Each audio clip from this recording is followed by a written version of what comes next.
Oh, sorry, one other point. If you find any difficulty here, there's a large television in the back room which you can turn the volume up. So if you are struggling to hear, you can always sit in the back and watch it. It's a live feed into there, so you're welcome to do that.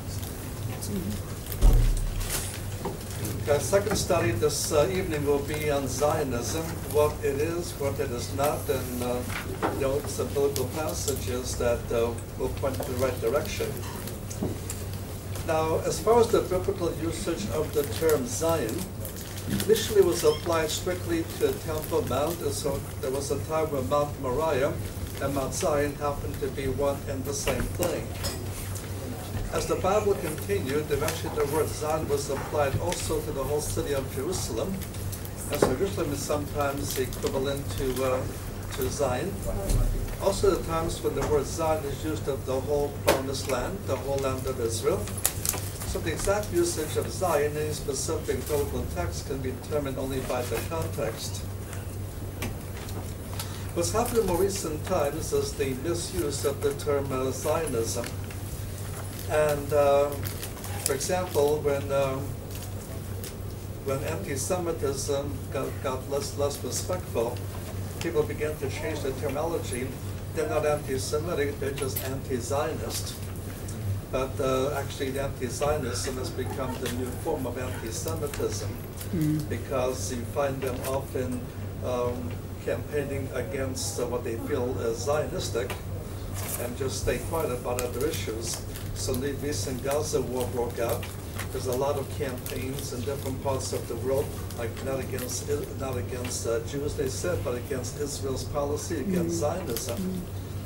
But never bothered to campaign against the thousands of rockets that were shot against Israel that caused the Gaza war to come to being. And now you have the Islamic State just mass killing everybody in their way, including Muslims of a different persuasion of Islam. Masses are killing of Muslims, and nobody's out there campaigning against it. The fact they're always ready to campaign against Israel again shows what they call anti-Zionism and anti-Israel is just trying to cover the world of anti-Semitism. Also, a problem with the United Nations because in November the 10th, 1975, they declared Zionism to be equivalent to racism. So to be Zionistic means to be racist. Later on, this was most largely due to Arab oil power, but when there was less and less influence of Arab oil power, they finally rescinded the thing that they said before. Others equate Zionism with communism. And this was especially true when there was a document that was put together by the Russian secret police in the Russian embassy in Paris, 1911, before the communists took over the country. And they began to say that communism is part of a world Jewish conspiracy to take over Russia, then to take over the world. They produced a document called the Protocols of the Elders of Zion.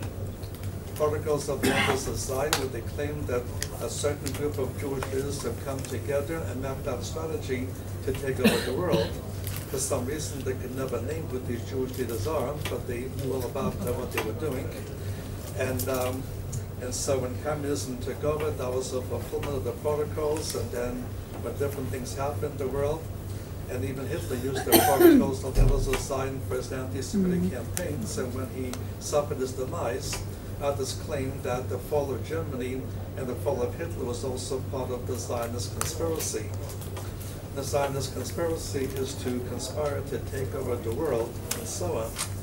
But there simply is no secret Jewish cabal like that, never was and never will be. There is a world conspiracy, it is the satanic world conspiracy to carry out the satanic program.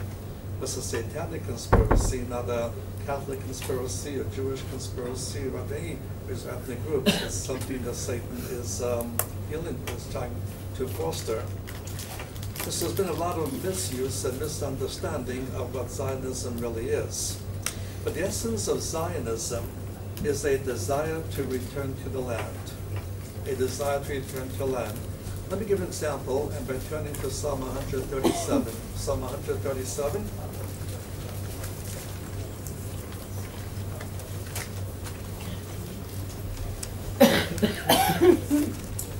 A psalm written in the stages of the Babylonian captivity. And you see the essence of what Zionism is. A desire to return from exile, to return from dispersion, and come back to the land. Psalm 137, verse 1. For the rivers of Babylon, there we sat down, yea, we wept. When we remembered Zion, upon the willows in the midst thereof we hanged our harps. For there they led us captive, required of us songs. And they that wasted us required us mirth, saying, Sing us one of the songs of Zion. How shall we sing Jehovah's song in a far land? If I forget you, O Jerusalem, let my right hand forget his skill. Let my tongue cleave the roof of my mouth. If I remember you not, if I prefer not Jerusalem above my chief joy. And the whole point of these 6 verses of Psalm 137 is where they connect Zion with Jerusalem, notice, is a desire to return. And so when they were born to Babylon, and the Babylonians wanted the Jews to sing the songs of Jerusalem, they could not do so. They hung the harps, they would not sing the songs of Zion. They feel they could not sing those songs in captivity. And the issue in verse 5, they must not forget Jerusalem. If they do, may the tongue cleave to the roof of their mouths, and may the right hand lose all ability to function any further. And this is the essence of Zionism, a desire to return to the land. Now, let me give you an example before we move on. Let's go to Isaiah chapter 62. Isaiah chapter 62.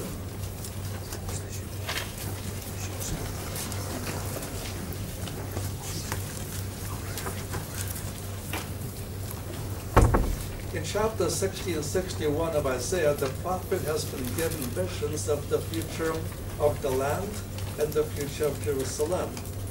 A great future when they'll come back to Jerusalem will be restored. A time when all the Jews are brought back into land. A time when they will finally enjoy the millennial and messianic conditions of the future. After being told all what that future is, in verse 1, Isaiah says, For Zion's sake I will not hold my peace. For Jerusalem's sake I will not rest until her righteousness go forth as brightness, her salvation as a lamp that burns. And also again, Zion here is connected with the city of Jerusalem. And he points out a lot of all that God showed him that was something happen. Now the prophet says, I will pray for it to happen. I will pray for it to happen. I think he'll keep on praying as long as it takes till the promise is finally fulfilled. That is Zionism. That's the essence of Zionism. And in verse 2 will be a time when the nations will recognize that God has blessed Israel. In verse 3, just to become like a diadem in the hand of God. Look at verse 4, You shall no more be termed forsaken, neither shall your land anymore be termed desolate. You shall be called Hephzibah, and your land Beulah. For Jehovah delights in you, and your land shall be married. As a young man marries a virgin, so shall your sons marry you. As the bridegroom marries the bride, so shall your God rejoice over you. And he points out that the blessing of Jerusalem extends to the whole promised land. And the land that was once forsaken, suffering God's judgment, will now be ratified and given the blessings of God in its fullness. And there's one more thing. This goes beyond the humanity. But it goes on to say in verse 6, I've set watchmen upon your walls, O Jerusalem. They shall never hold their peace. Day nor night, ye know Jehovah's remembrances. Take ye no rest, and give him no rest, till he establish it, till he make Jerusalem a praise in the earth. And what we learn here is that God himself has placed angels upon the walls of the city. We cannot see them, they're not visible, but they're always there. And the whole ministry these angels have on these walls is to keep on reminding God of the promise he made that Jerusalem will become the center of the earth. And so even the angels on the walls are expressing a form of Zionism a desire to see the blessings come. Now, what you also hear in many Christian circles at this point, much I've described so far come from non-Christian sources, but among the Christians, many of them have a problem with the modern Jewish state because they would say the prophecies about Israel's restoration always have a prerequisite that they are a saved people before they're brought back. So many prophecies say, like in Deuteronomy chapter 13, no matter what the Jews are dispersed, they'll come to faith. And once they'll come to faith in verses 1 and 2, then there'll be the final regathering in verses 3 and 4. And the modern Jewish state does not seem to fit these prophecies, and therefore, while they do believe these prophecies, they will someday be fulfilled. They do believe in a future final restoration of Israel, but have a hard time fitting the modern Jewish state into Bible prophecy. And therefore they feel there's no fulfillment. What they're missing is this. The Bible speaks of two different worldwide regatherings. First of all, there is a worldwide regathering in unbelief, in preparation for judgment, specifically the judgment of the tribulation. Again, there'll be a worldwide regathering in unbelief, in preparation for judgment, the judgment of the tribulation. And that's what's happening with the present time, and God is using Zionism to fulfill the promise of his regathering, although in unbelief. There's also a second worldwide regathering in faith in preparation for blessing, the blessings of the kingdom. Again, a second worldwide regathering in faith in preparation for blessing, the blessing of the kingdom. Now, Israel is not yet fulfilling those prophecies, but it's fulfilling the prophecies that speak of a different worldwide regathering in unbelief in preparation for judgment.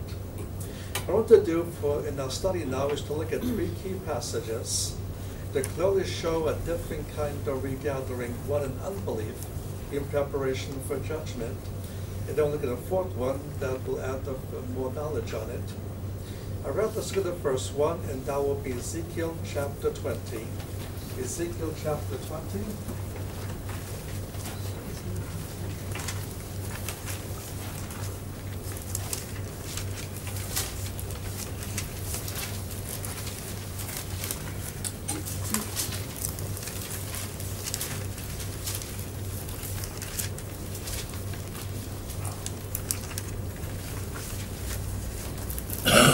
Chapter 20, verse 33, Ezekiel chapter 20, verse 33. As thou lives, says the Lord Jehovah, surely with a mighty hand, with outstretched arm and wrath put out will I be king over you. I'll bring you out from the peoples and will gather you out of the countries wherein you are scattered, with a mighty hand, with an outstretched arm and wrath put out. I'll bring you into the wilderness of the peoples, and there will enter judgment with you face to face. Like as entered into judgment with your fathers in the land of Egypt, so enter judgment with you, says the Lord Jehovah. And I will cause you to pass under the rod. I'll bring you into the bond of the covenant. I will purge out from among you the rebels and them that transgress against me.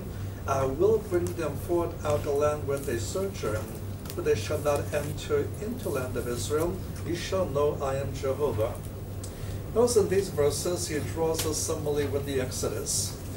At the Exodus under Moses, God brought the entire people of Israel out of Egypt and brought them into the wilderness of the Sinai, and they were to accomplish two things. First of all, they were to receive the Mosaic law, and secondly, they were to build the tabernacle through which much of the law could then be maintained. That would take about 1 year. And they were to then press on and enter the promised land. As we mentioned in the first hour, when they got to the races of Kadesh Barnea, there was a major rebellion, the 10th act of rebellion in the Exodus. And as a result, God entered into judgment with the Exodus generation, and they will not be the ones allowed to enter into the land. Instead, it will be offered to the next generation, the desert generation. They will accept it, enter the land.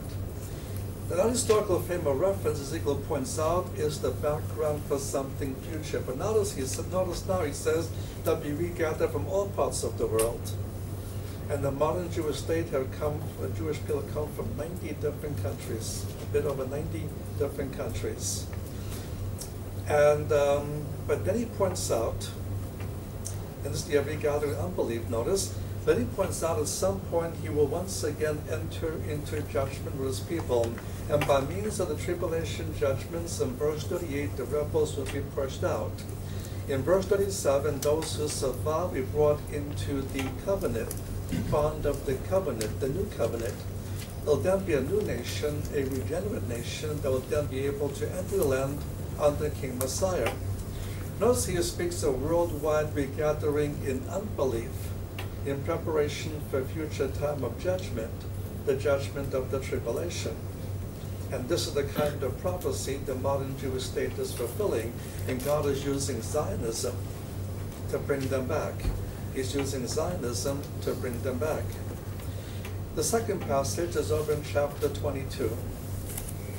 And while chapter 20 focused more upon the land in general, this one's more focused upon the city of Jerusalem. Chapter 22, verse 17.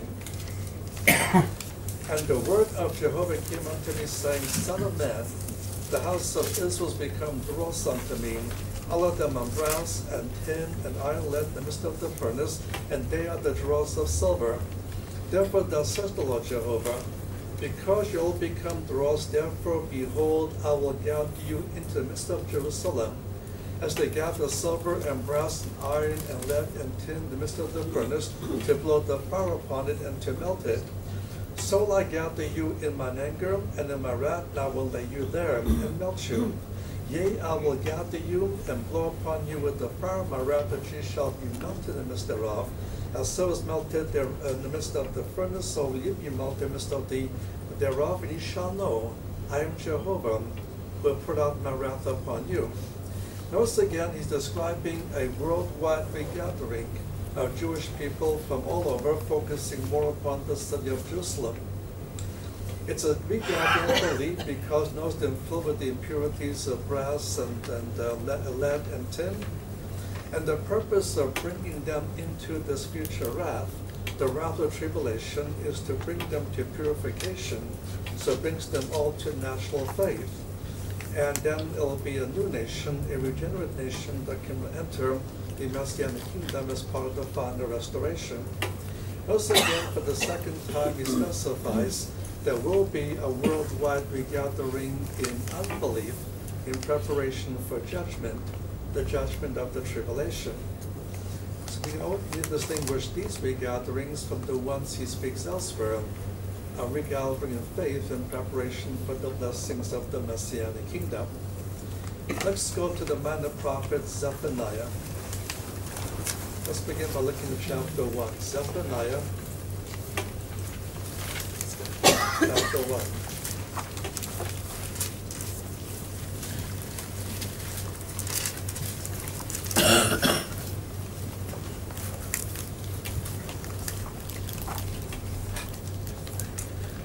In chapter 1, beginning in verse 7 to the end of the first chapter, verse 7 through verse 18 of chapter 1, he's describing a period of time he calls the day of Jehovah, the day of the Lord. In biblical usage in both testaments, this is the most frequent used term, the most common name for what we now simply call the tribulation. Our most common term today is tribulation, great tribulation, but the most common biblical term is the day of the Lord and the day of Jehovah. It's always a time of special divine judgment just before the establishment of the Messianic kingdom. In chapter 1, verses 7 through 18 describes in some detail what a terrible time that will be. But then look at chapter 2, because now he describes the event that must precede the day of the Lord. Chapter 2, verse 1, gather yourselves together, they gather together a nation that hath no shame, before the decree bring forth, before the day passes the chaff, before the first anger of Jehovah come upon you, before the day of Jehovah's anger come upon you. And also he describes a gathering of the Jewish people before the day of the Lord, day of Jehovah hits. It's a regathering in unbelief because it's they're still filled with the total non-shame of their sins, not yet ashamed of their sins. It's a time of gathering unbelief in preparation for the judgment of the day of the Lord. That will finally bring them to faith in preparation for the final restoration. Now, these are three passages. There also others as well, but these are three key passages that clearly require a restoration of Israel in unbelief in preparation for the future prophetic outworking of God's prophetic program. But notice what God is using to bring the Jews back. Zionism. Not just among Orthodoxy is this feeling about the return, because the Zionist movement very beginning was primarily a secular Jewish movement. In the early days, much of Orthodoxy were opposed to Zionism because they felt Israel cannot exist till Messiah comes. But as the events of World War I followed even more crucially by the events of World War II and the Holocaust, most Orthodox are now supporting Israel, and many Orthodox Jews have also immigrated to Judaism on the basis of Zionism. So the Zionism is something God has used to bring Orthodox Jews back as well as very secular Jews back. Most of the Jewish people in Israel right now are either atheistic or agnostic, but God used Zionism to bring them back. All my Israeli cousins are very Zionistic, but they're also atheists as far as their beliefs. They came from a Hasidic family, but threw all that overboard and became rather atheistic, but they're very Zionistic. And that's what God has used to bring them into the land. Okay, one more passage, and we'll take some questions. That's Isaiah chapter 11. Isaiah chapter 11.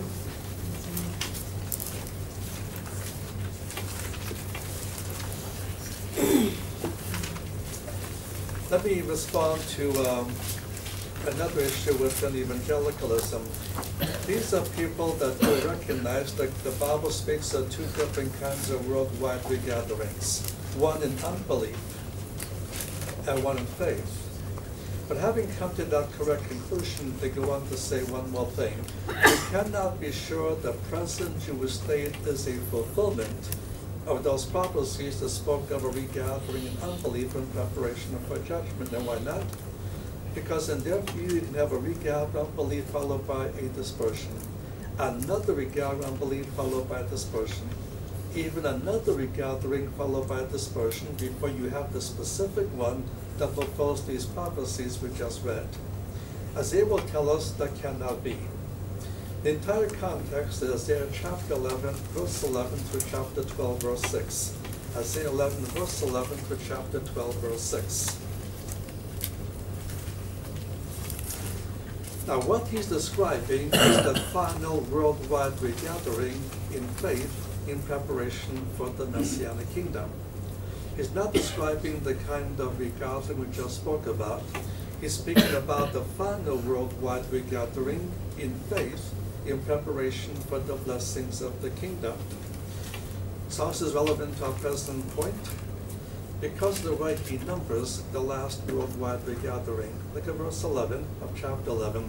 And it shall come to pass in that day, the Lord will set his hand again the second time to recover the remnant of his people that shall remain from Assyria, and from Egypt, and from Patros, and from Cush, and from Elam, and from Shinar, from Hamat, and from the islands of the sea. He will set up an ensign for nations, will set up the outcasts of Israel, and gather together the dispersed of Judah from the four corners of the earth. As he describes the final worldwide regathering in faith in preparation for blessing, notice how he numbers it. He says the last one is the second one. The last one is the second one. Now, if the last one is the second one, how many more can you have before that one? Even with new math, only one. In other words, the Bible only allows for two worldwide regatherings and no more. And so the present one is a fulfillment of the present Jewish state in unbelief. This is not the final one, but it's part of God's plan and program. And he's using Zionism to bring the Jewish back, use Zionism to establish the state. Zionism is used as the state grew and fought off its enemies, as it's recently had to do with the Gaza Strip, and so will continue. But the ultimate regathering of all the Jewish people back into land and the settlement of all of the promised land, living in peace, will happen only with the final restoration, and so on. So keep in mind, the modern Jewish state is not the final restoration, but it's the work of God. That God has uses in different ways. The key way has been the principle of Zionism. Now tomorrow we'll have 4 different studies, 2 in the morning and 2 in the afternoon on different subjects. Most of them I believe are prophetic subjects.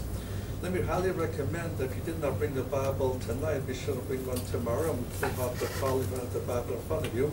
This is a Jewish context studies, and we tend to be very Bible-oriented, especially those of us who work with our ministries. And so you don't just have a Bible with you, and that'll make it a lot easier for you to follow what I'm saying. But even if you don't bring one, come anyway, and we'll be happy to interact. All right, it's about 8:45. I'll take questions for about 15 minutes, till about 9 o'clock. If you have a question, just raise your hand. If you're out in the other room, if you raise your hand back there, I won't see you.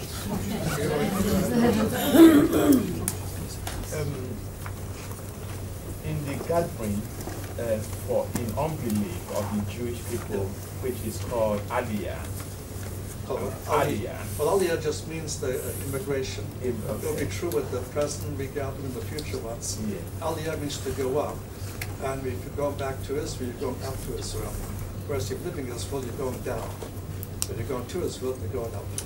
What's your perspective of Christians supporting the Aliyah, even they are going to Israel for judgment? Do you think it will be it's right for Christians to support? I think we should support Aliyah.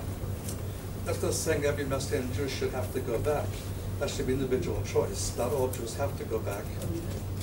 But it should be a valid option for every Jewish person to consider. That includes both Messianic and non-Messianic Jews. So it won't be sinful because some people, they say that you are supporting Jewish people to go, they are going in for punished, to be judged. Yeah. That you know that they're going to be faced with the wrath of God. But that won't happen until the tribulation anyway. We don't know how far the tribulation is. But the fact is, God himself says he will do this. I will bring you back. I will gather. This is God's work. One of the means he uses to accomplish this is Zionism. So, although it ultimately be for judgment, doesn't change the fact that there is a return now. Doesn't mean every Jew has to go back, but every Jew should consider weigh the possibilities of going back. And one more question. Okay. In Isaiah chapter 11, verse 11, please. Chapter 11? Verse 11. Verse 11? Yes, Yes, please. okay. Can you identify these following countries? Elam, Cush, Shinar, Hamat, and from the island of Syria. Syria today is northern Iraq. Pardon? Northern Iraq. Syria. Assyria Assyria is northern Iraq. is northern Iraq. Iraq. Okay. Egypt is still Egypt. Cush. Patros would be northern Africa. Which one is that? Huh? Cush. Cush. No. Kush is Ethiopia. Ethiopia. Kush is Ethiopia. Elam is now Iran. Okay. Hamat. Elam. Hamat. What about Hamat? Hamat is Syria. Syria. Yeah.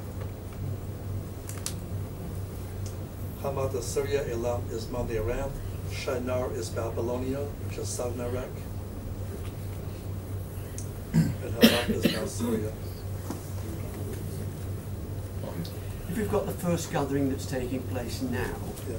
in Israel in anticipation of the judgment of the Lord through the tribulation period, when is this? Is this secondary gathering that he talks about in chapter 11 at the end of the tribulation before they go into the millennium period? That's actually just past the end of tribulation. There's a 75-day period between end of tribulation and start of the kingdom. Israel's a nation comes to faith at the end of tribulation. Israel's national salvation is the prerequisite to the second coming, because the second coming will happen at the end of tribulation. In the 75-day interval, a number of things have to happen to prepare the world for the kingdom, one of which will be the final worldwide regathering. Can I just ask, where do you get the 75 days from? Daniel chapter 12, verses 11 through 13. Thank you. Question? Will the Antichrist be Jew? Now, the Antichrist in the book of Daniel is the last ruler of the times of the Gentiles. He's the final ruler of the fourth Gentile empire. So Babylonia is to be a Gentile, but more specifically in Daniel 9, verse 26 and 27, has to be the same ethnic identity as the people who destroyed the city and the temple in AD 70 that was done by the Romans. Antichrist would be a Gentile, specifically a Gentile of Roman origin. Question? Please, can you further identify these countries for me? Goma, Togma? You in Ezekiel 38 now? Yes, please. Okay.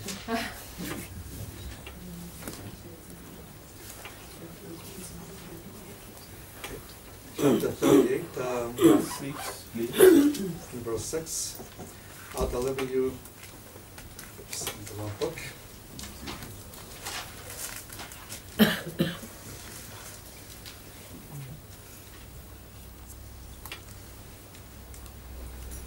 Okay, 5 you already know. So 6, Gomer is Eastern Germany moving into the Balkans. Eastern Germany into the Balkans. And Togarmah is now Armenia. It could also include the European section of Turkey, not the Asian part of Turkey, but the European sector of Turkey.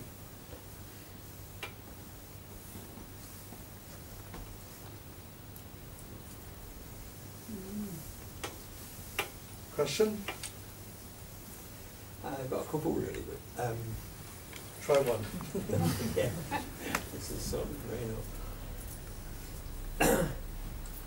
if we go to the two witnesses, Israel's back in the land, people are back in the land, and given the oppression of the world, you're going to need something like the two witnesses to cause the world to abstain from destroying Israel. Is that not right? Well, the two witnesses will have a geographically limited ministry in Jerusalem, and the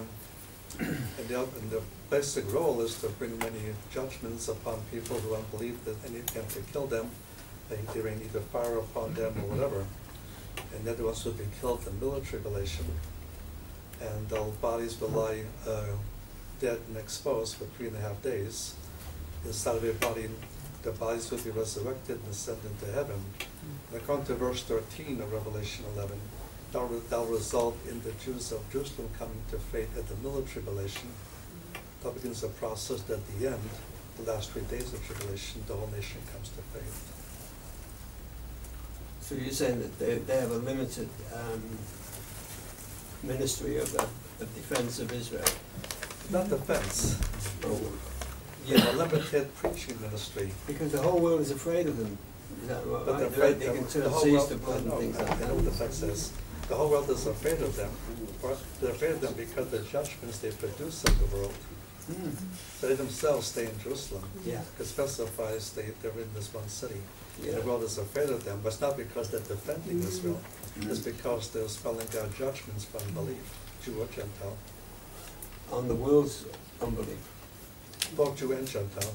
Yeah, so God's judgment upon the world's unbelief. Well, if you tell the Jews and tell the Gentiles, that's the whole world. Yeah. There's no other group. Just for a second, though, but I mean, during that period of time, that's the first 2.5 years, isn't it? They're ministering the first 2.5 years and then they're killed. Yeah. So during that time, the Jewish nation seized them with all their power and everything, doing what they do. As an opinion, that's what I'm asking. How come the Jewish nation doesn't get saved at that point? You're asking for an opinion, I don't give opinions. If the text doesn't say it, I don't Well, teach yeah, it. okay, well, what would you say? What I'm saying is they will get saved as a result of the resurrection of the two witnesses. Why they don't believe before that, it doesn't say. So they get saved at the point of the resurrection. I thought you get Jacob's trouble and everything else comes after then, doesn't it? Comes after that, but the Jews of Jerusalem get saved in the middle. Not the Jews, not all the Jews of, not the Jews of Jerusalem. The Jews of the world would get saved 3.5 years later after the period of Jacob's trouble. Yeah. So at that time, the Jews are living, just for a second, the Jews are living in Israel under some sort of a peace accord with Well, again, there's no peace accord. They have a covenant they made with the Antichrist. The covenant guarantees this was military security. It's not a peace covenant. So it's very important to stay carefully with the wording of the text. Stay carefully with the wording of the text. And never go beyond what the text says. So when the text stops, stop. The Don't text, speculate, don't guess. yeah, Just stop where the text stops. precisely, I agree with you, but the text says that at the time, at this time, that when they have to flee, make sure you don't flee in the winter time, Yeah, etc. Half of the city will be taken. Those are two different events. Are they? Because half the city is taken as part of Armageddon in the tribulation. The initial takeover of the city in the middle of tribulation, where the abomination of death is committed, Antichrist proclaims himself God. He kills the two witnesses, and that's when he begins to persecute the Jews. And Jesus says, when you see the abomination flee, the reason the Jews of Jerusalem will flee is because they get saved as a result of the resurrection of two witnesses. So half of the city. One more question, I'll give somebody else a chance. Yeah, okay? sure, yes, yeah. Half of the city would mean half of Jerusalem. Yes, at Armageddon, which is a different time than what happens in How could Revelation that be? 11. Because if they're in Jordan, in Petra, etc. The Jews of Jerusalem flee. Yes. Many other Jews flee, not all the Jews flee. So there's a lot of Jews are still there at the time of Armageddon. So a lot of Jews stay in Israel for 3.5 years. Yes. Right. Okay. There are Jews outside the land that flee, there are Jews inside the land. In the last And hour. Armageddon is aimed at the Jewish population, both in the land and where they fled to. Question? On the identity of the two witnesses, how can the two witnesses be Moses and Elijah if Moses and Elijah already have resurrection bodies? That's the same. That's my question. Why would you make them Moses and Elijah? No, a lot of people say it's I know, Moses and but what you just said is correct. In the Transfiguration, they appeared in glory. Yeah. Because they appeared in glory, Moses died, but Elijah didn't. Mm. Elijah cannot come back and die. He's got a glorified body. And in Luke 9 of the Transfiguration, he specifies that Moses and Elijah appeared with Jesus in glory. The two witnesses are not Old Testament characters. And why people have this felt this need to make him Elijah, Moses, or Elijah and Enoch is beyond me. The text doesn't say, leave it alone.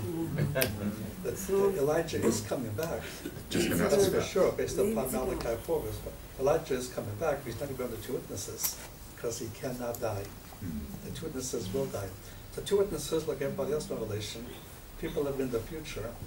That God will pick these two Jewish men to serve in that capacity for 3.5 years before they're killed. Going back to Psalm 19, what you said before, how can you tell the difference between serving God and doing something out of duty? Going back to 1 Corinthians, where it mentions building on gold, silver, and precious stone versus building on the rest. So how do you tell the difference between doing something for God and doing something out of duty? Well, you have to ask yourself, why am I doing this? Am I doing this because they expect me to do it? Am I doing this because it needs to be done? Or am I doing this because I want to glorify God? And only you can answer that question. One more question. Please, I come back to you, that'll be the last question there, okay? Ezekiel chapter 30, it says, verse, What chapter you in? chapter 38, Of verse, Ezekiel? Ezekiel 38, Okay. verse 11 and 12. Okay. He said, and thou shalt say, I will go up to a land of villages, and I will go to them that are at rest, that dwell safely, all of the dwelling without walls, and having neither bars nor gates. My question is,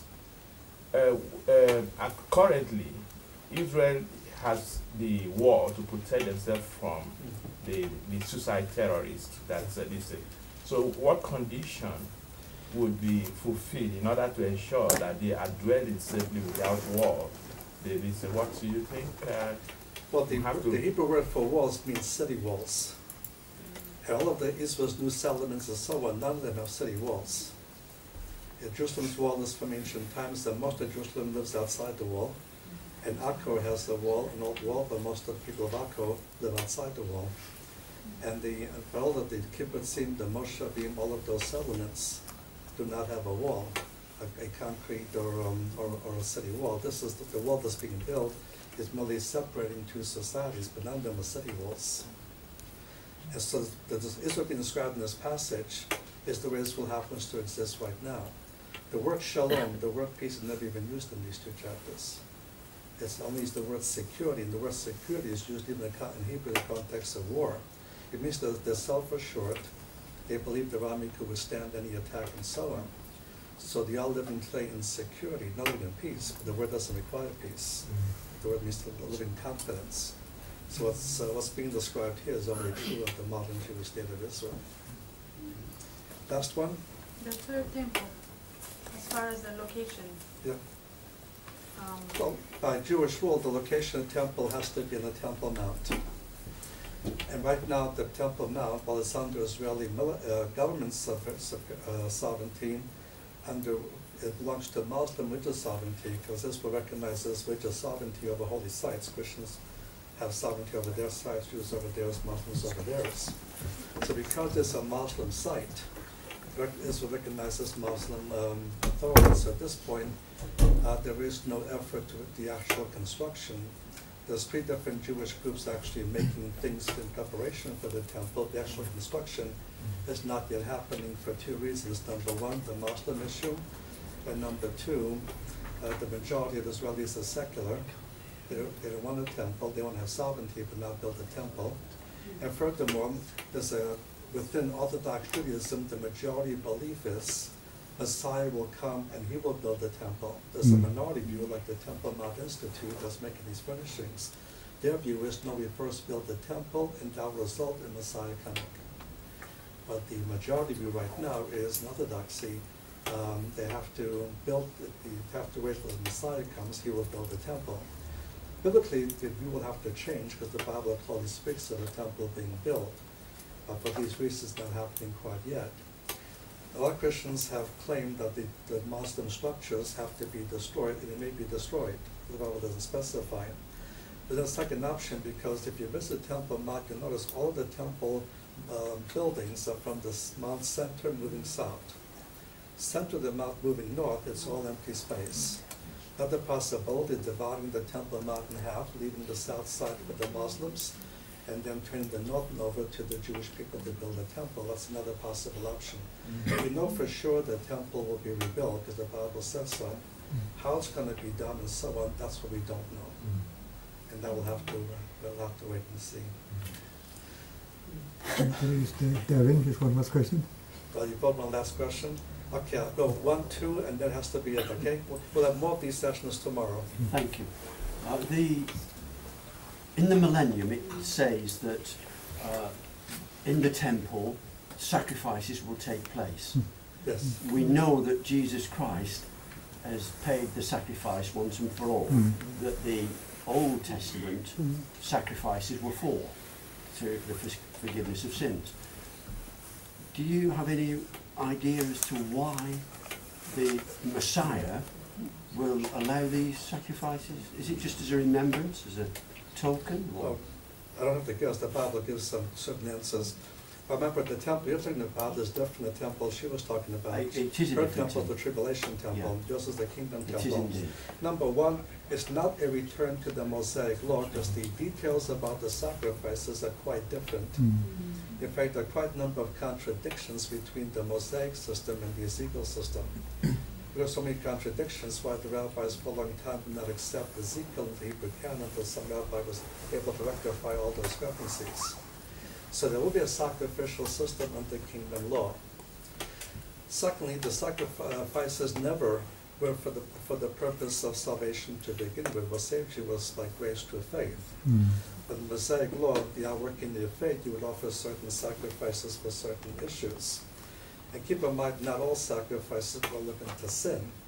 So Paul clearly stated the law was ended and so on, yet in Acts 21 he's offering the sacrifice, but it's not a sin sacrifice, it's a votive sacrifice, the sacrifice you do at the end of taking a vow. So now sacrifices were directly relevant. Another reason is that the Mosaic system, for example, when a believer sinned, you have to pay the fine. The fine would be a blood sacrifice. By the same token, when the New Testament, the kingdom saint sins, he'll have to pay a fine. It'll be a sacrificial system.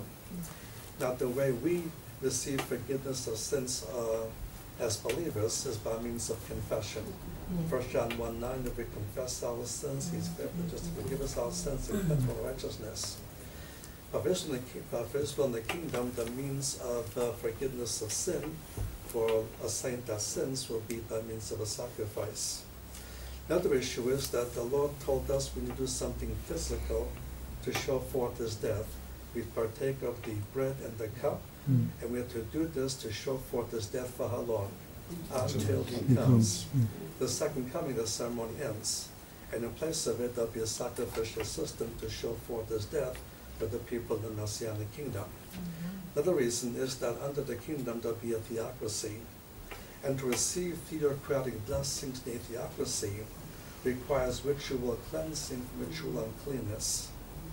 Another purpose then will be to receive ritual cleansing, ritual uncleanness, to receive theocratic blessings in the theocracy. These are different purposes for the sacrificial system of the Messianic kingdom.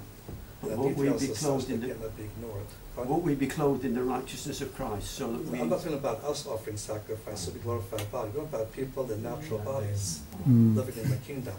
We won't be sinning anymore. No, quite. But they will. And so we're not doing well. We won't be involved in all this. We'll glorify slave. But the people in the natural body, they'll be involved in all this.